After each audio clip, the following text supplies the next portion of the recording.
चार डाकू आए हैं, मास्क लगा के आए हैं, चारों के पास पिस्टल थे। उन्होंने आगे जोर ज़बरदस्ती की है। इनके हाथ बांध के वाल साहब थे और तीनों हमारे वर्कर थे, इनके हाथ बांध के ऊपर वाले फ्लोर में कमरे में इनको बंद किया है। तकरीबन यहाँ पे 1 करोड़ से ऊपर की अमाउंट थी, सारी उन्होंने बांधी है, कपड़े में लेके चले गए। 1 करोड़ समथिंग की अमाउंट, इतनी रकम आप ऑफिस में रख रहे हैं? सर हमारे बैंक क्लोज थे सब, हम इसलिए नहीं जमा करवा पाए। मंडे वाले दिन हमने वो सारी अमाउंट लगवानी थी, लेकिन संडे की रात हमारे साथ ये वाकया पेश आ गया। वो रकम यहाँ से आप शिफ्ट कर देते, आपको पता है यहाँ पे लोगों का आमदोरफ्त आपके पास रहती है। सर सब की हमने पैकेट बना के रखे हुए थे कि हमने रात को उसको घर लेके जाना, फिर वहाँ से सुबह हमने ट्रांसफ़र करनी है बैंक में।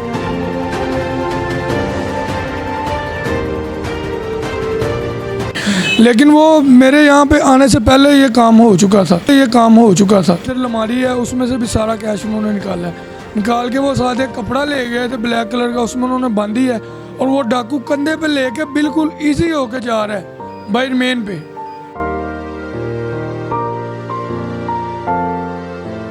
अस्सलाम वालेकुम नाजरीन, AR ऑफिशियल से मैं हूँ आमिर बशीर। ये थाना फिरोज़ वाला का इलाका है, वंडाला दयालशिया। मैं जिस जगह पर मौजूद हूँ ये एक ऑफ़िस है पोल्ट्री फार्म का। यहाँ पे मुर्गियों की सप्लाई दी जाती है मुख्तलिफ़ जगह के ऊपर।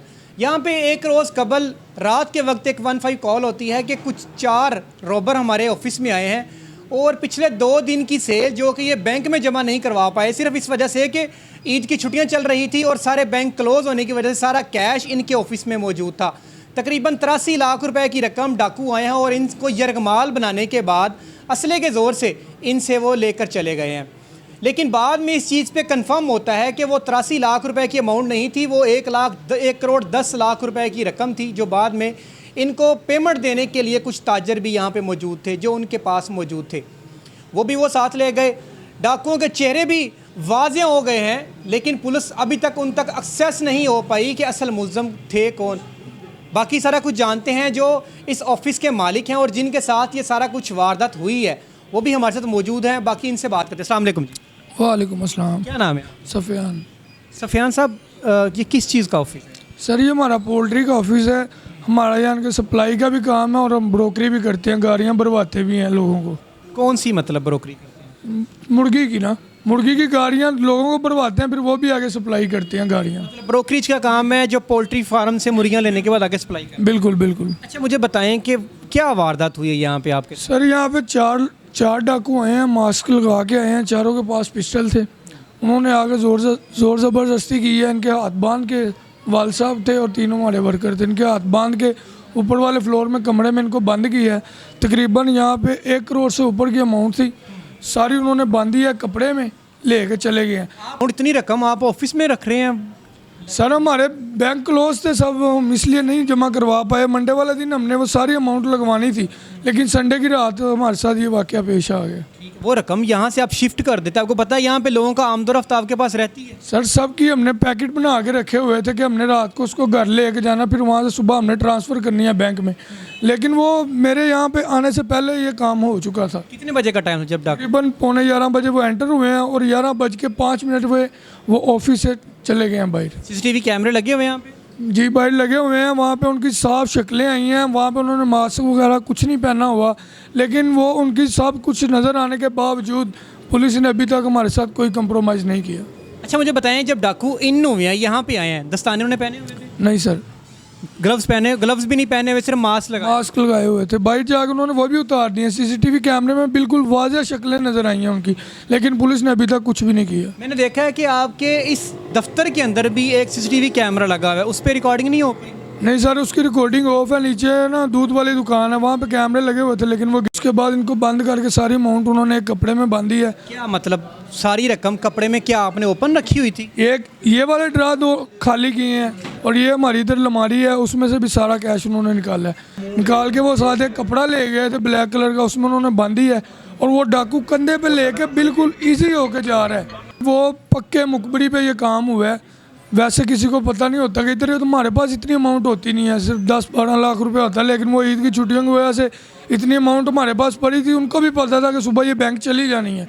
ये पक्के वारदात जो हुई है ये पक्की मुखबरी पे हुई है, वैसे नहीं हो सकती। CCTV कैमरे के अंदर आप जो हमारी स्क्रीन पे चल भी रही होगी, आप देख रहे हैं कि जो एक डाकू है वो मुसलसल फ़ोन के ऊपर राब्ते में जी है। सर। जब वो आता है तब भी फ़ोन लगा होता है और जब वो जाता है तब भी फ़ोन उसके कान को लगा होता है। कि ऐसा नहीं है? जी सर, बिल्कुल बिल्कुल। वो कोई उसको कॉल पे रैकिंग दे रहा था कि अब हमारी इन्फॉर्मेशन दे रहा है। अब ये जो कि ऐसा अब चले गए ऑफिस से, इसके पापा हैं और 3 मुलाजिम हैं, तब वो फ़ौरन ऊपर आ गए। ठीक है, अभी देखें कि कितना क्लियरली ये एक एविडेंस है पुलिस के पास।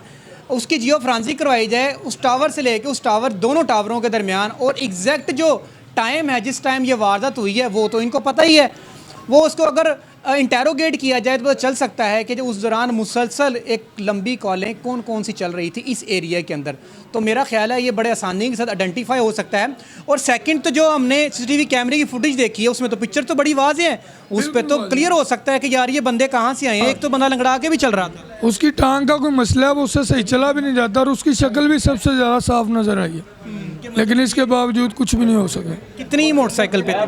तकरीबन 2 बाइक थी उनके पास, एक उन्होंने इधर खड़ी की है, एक बंदा जो है वो बाइक राउंड लगाता रहा बाइक पे। जब ये लोग गए हैं एक बंदा उसके साथ बैठ गया, 4 लोग पैदल जा रहे, तकरीबन 6 लोग थे टोटल, पैदल जा रहे थे। पैदल जा रहे हैं सरेआम।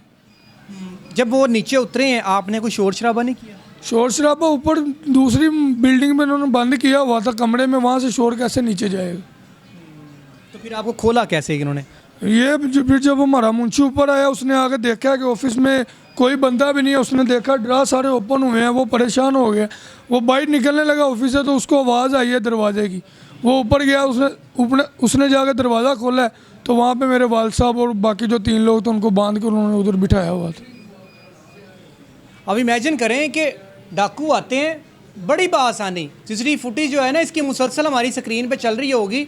आते हैं, आने के बाद उन्होंने इनको यरगमाल बनाया। यरगमाल बनाने के बाद जितनी भी इनके पास पिछले 2 दिन की जो सेल थी जिसको देने के लिए जो बाकी ताजर भी इनके पास आए हुए थे, क्योंकि ये ब्रोकरेज का काम करते हैं ना पोल्ट्री वगैरह का, तो वो आते हैं उनसे सारी पेमेंट निकलवाते हैं। उन्हें ये भी कहा जाता है कि फ़लाँ जगह पे जो इस ऑफिस के अंदर पैसे पड़े हैं वहाँ से भी निकालो, दराज में से भी निकालो, आपके पास जितनी भी पैसे हैं वो भी निकालो। उसके बाद तो सीढ़ियों से नीचे उतरते हुए मास्क उतार दिए जाते हैं और बाहर जाकर जो कैमरे, जाहिर बात है कैमरे की आंख तो आपको देख रही है, तो वहाँ पे जब वो कैमरा उसे कैप्चर करता है, 4 डाकू होते हैं, एक लंगड़ा कर चल रहा होता है, तो उनको वो कैप्चर कर लिया जाता है।